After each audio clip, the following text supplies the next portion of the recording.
میخوای بدونی نشونه های بالا بودن ارتعاشت چیا هستن؟ پس تا انتهای این ویدیو با من همراه شو. خوش اومدید به ندای آگاهی. خوشحالم که با یه ویدیوی دیگه همراهتون هستم.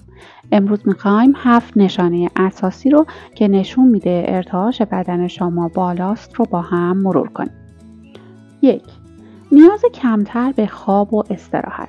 هر چقدر که سطح ارتعاش شما بالاتر باشه، شما نیاز کمتری به خوابیدن و استراحت کردن دارید. یعنی خیلی دیر و به ندرت احساس خستگی میکنید. از طرفی هر چقدر نیازتون به خواب زیاد باشه و مدام احساس خستگی کنید، این یعنی سطح ارتعاش شما پایین اومده. 2. تغییر علاقه.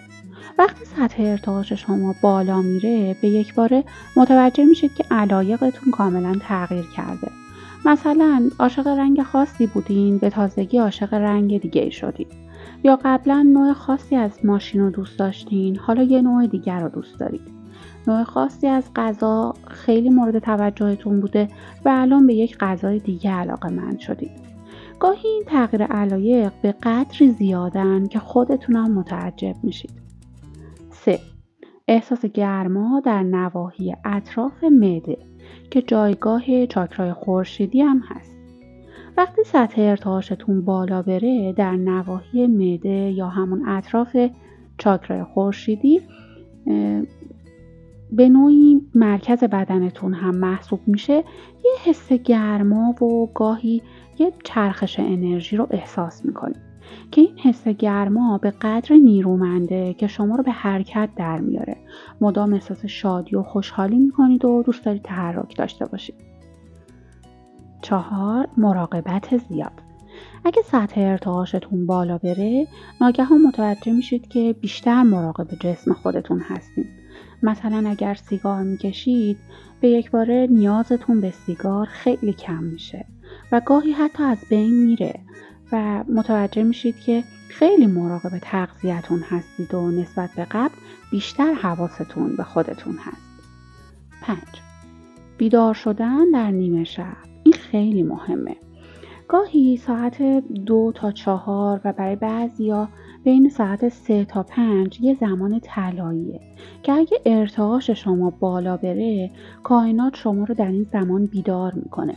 ناخودآگاه توی این ساعت از خواب میپرید و این یه نشونه است که کائنات شما رو توی این زمان بیدار کرده تا از انرژی بالایی که دارید بهره ببرید و از انرژی زمین و گردش سیارات هم که توی این تایم در بالاترین میزان خودش در شبانه روز هست استفاده کنید و دستور خلق آرزوهاتون رو ارسال کنید.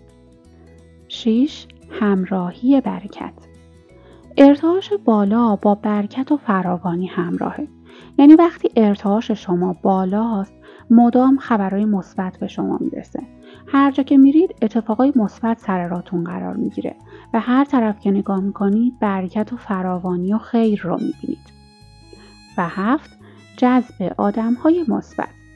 اگه وارد مدار بالایی از ارتعاش بشید، کم کم آدمای اطراف شما هم شروع میکنن به عوض شدن. یعنی کسایی که ارتعاششون پایینه کم رنگ میشه حضورشون و کسایی در زندگیتون ظاهر میشن که مثل خودتون ارتعاش مثبت و بالایی دارن و رویاهاتون شبیه به همه. به عبارتی دوستاتون و اطرافیانتون عوض میشن. دوست خوبم، ویدیو رو لایک کن و اگه دوستش داشتی برای چند تا از دوستات بفرستش تا تو هم تو کارمای خیر نشر آگاهی شریک باشی. همینجا هم با حس خوب و عالی بنویس و تکرار کن: ارتعاشم بالاست، خدایا شکرت. و اگه دوست داری بدونی که چطور میتونی سطح ارتعاش خودت رو بالا ببری، یه سر به کانالمون بزن. توی چند تا ویدیو راهکارهایی رو برای بالا بردن ارتعاش بدن گفتم.